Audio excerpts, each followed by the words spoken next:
Bienvenidos. Hoy tenemos a un invitado especial. Cristian Andrango es un especialista en todos los asuntos legales que nos va a estar conversando hoy justamente sobre qué tenemos que hacer si vamos a emprender y qué debemos conocer sobre asuntos legales cuando vamos a empezar con nuestro trabajo. Cristian, muchísimas gracias, bienvenido. Quiero empezar primero por preguntarte, ¿es necesario que un emprendedor constituya algo o puede simplemente lanzarse a emprender sin constituir?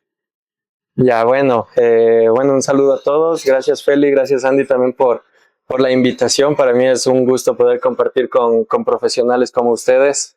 Nos conocemos años y sé la calidad de profesionales que son, y por eso para mí es un orgullo estar acá.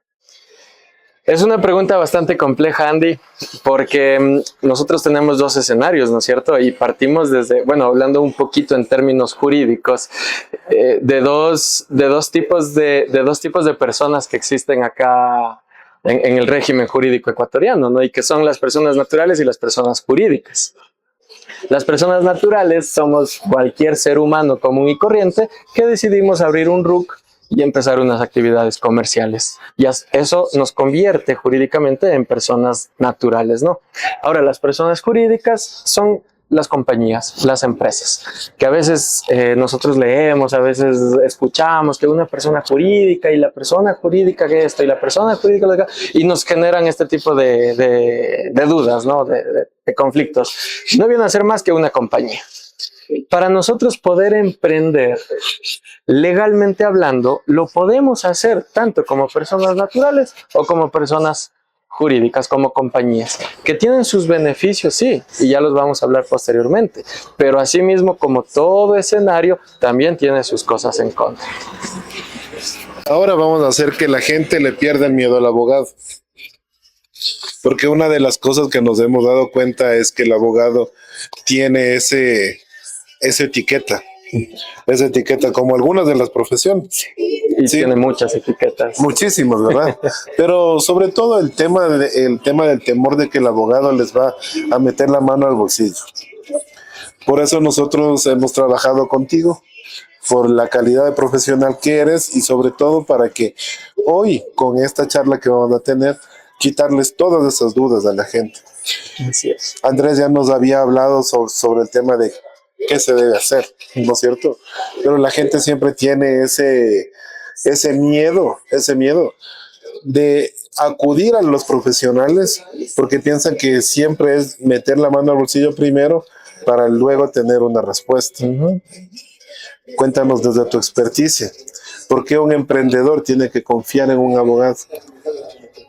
Es una batalla bastante dura que he tenido que pasar, inclusive con colegas cercanos.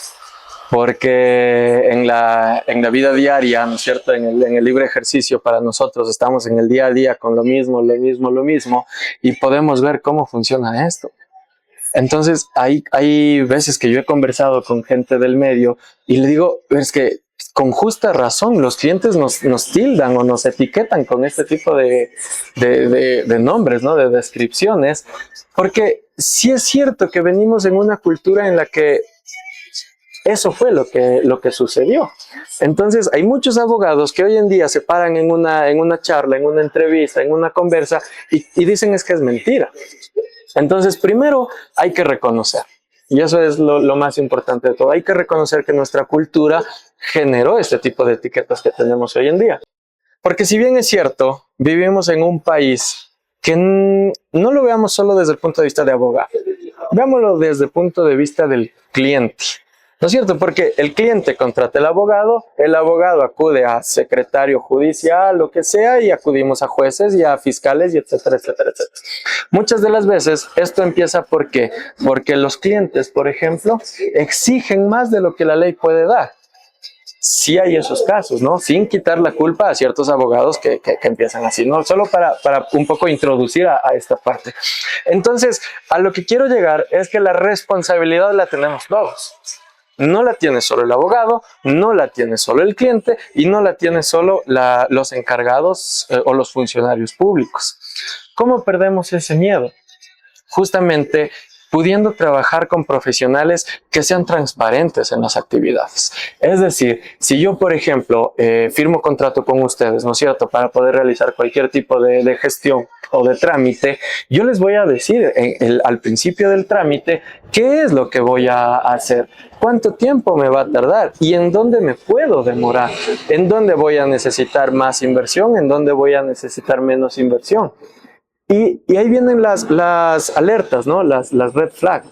Si un abogado luego les dice, mira, pero es que para que nos salga más rápido el trámite necesito tanto dinero, ahí es cuando me atacan a mí mis colegas, porque lamentablemente yo prefiero decir la verdad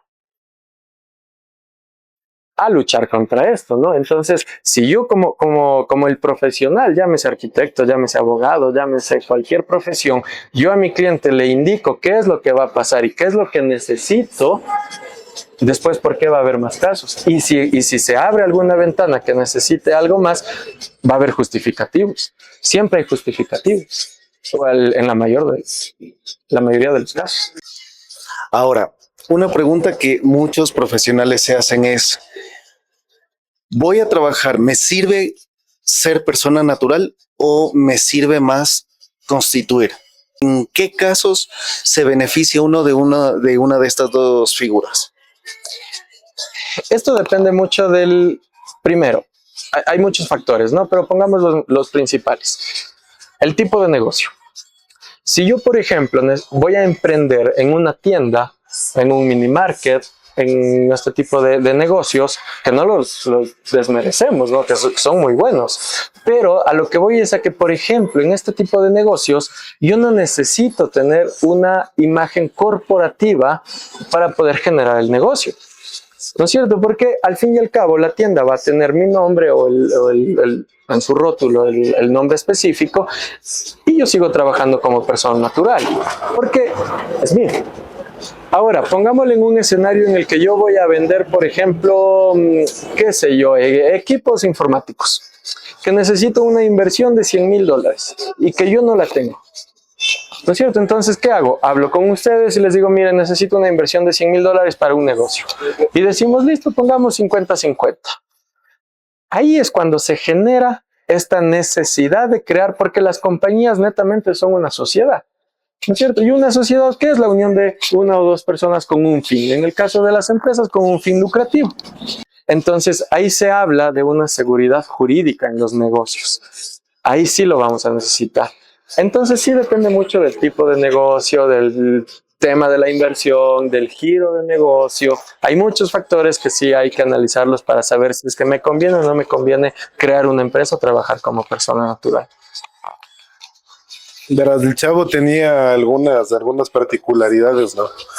Tenía algunas particularidades y decía entre una de esas que se le chispoteó. ¿Te acuerdas del Chapulín? Sí. El chavo, en cambio, siempre había una palabrita pues clave que era pues, sin querer queriendo. Y cuando dicen eso, era el SAS. ¿Te acuerdas del SAS? Ajá. ¿No es cierto? Entonces, ¿qué es ese SAS? Ya empresarialmente. ¿Es bueno? ¿Es malo?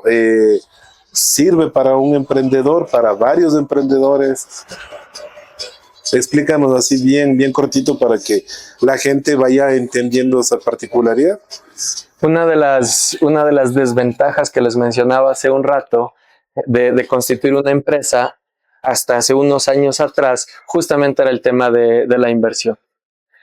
Si yo quería emprender un negocio, quiera o no quiera, necesitaba ya un capital. ¿Por qué? Porque primero la ley determina un capital mínimo para constituir una compañía.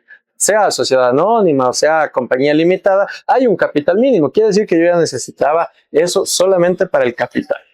A eso sumémosle los trámites en sí. Este tipo de compañías nos exigen trámites, por ejemplo, notariales, que son trámites costosos. Y que demandan tiempo, demandan el tema de dinero, también demandan el tema de ir adquiriendo, porque por ejemplo, para ir a una notaría yo necesito que obtener digamos, la cédula vigente. que ya necesito para lo de acá. ¿No es cierto? Que los certificados, que etcétera, etcétera. Bueno, y es un trámite un poco más complejo. Los gastos que genera la notaría, los gastos que me generan los honorarios del profesional que hace el documento para la notaría. Se registran, por ejemplo, nombramientos en el registro mercantil que generan gastos y etcétera, etcétera. No, innumerables gastos. Para resumir el tema, en honor al tiempo, la SAS fue creada para esto, para que las personas que quieren emprender no encuentren en el camino estas limitantes que a uno le dicen, yo quiero emprender, pero no puedo.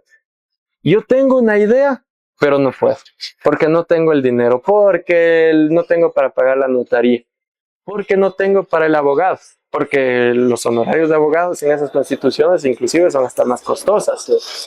Entonces, la SAS lo que hace es evitar este tipo de inconvenientes o de trabas que encontraban los emprendedores cuando querían iniciar sus negocios. Eliminan capitales mínimos, eliminan formalidades, eliminan trámites engorrosos, filas largas para poder registrar. Y lo que hace es crear de esta manera una figura jurídica para que una empresa, para que una persona que necesita una imagen corporativa la tenga sin mayor impedimento. Ahora, yo tengo dos preguntas con respecto a esto.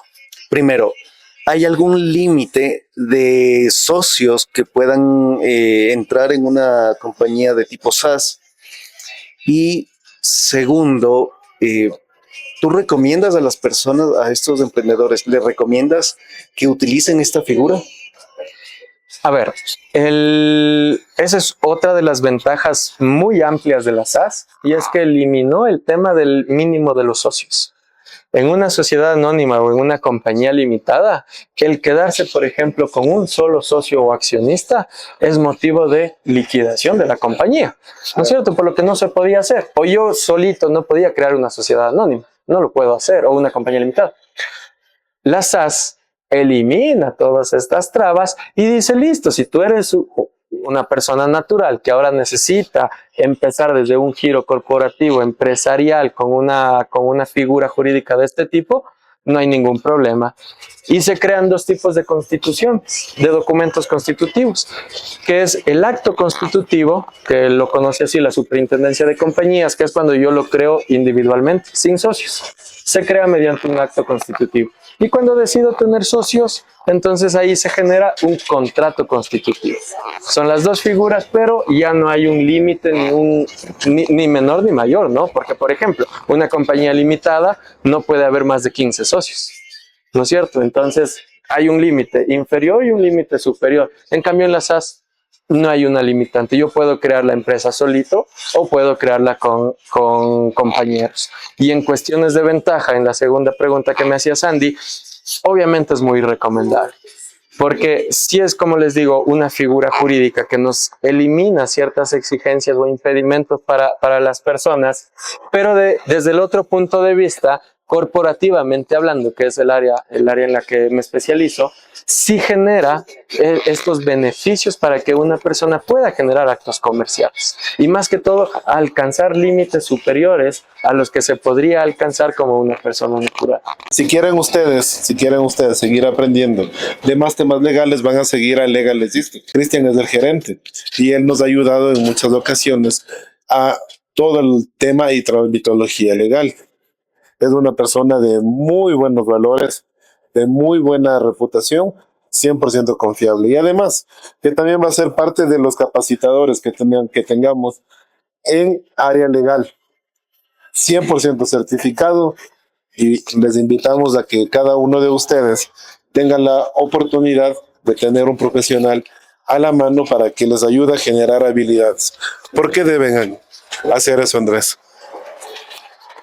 Porque el que no se capacita, el que no aprende, simplemente se queda estancado. Lo que queremos nosotros es ayudarlos a ustedes para que sigan desarrollándose en todos los ámbitos, no solamente en habilidades duras, porque eso ya lo sabemos hacer, salimos de las aulas aprendiendo eso. Ahora lo que queremos es capacitarnos en habilidades blandas que nos van a servir a todos. Y por eso estamos buscando gente con el talento como Cristian.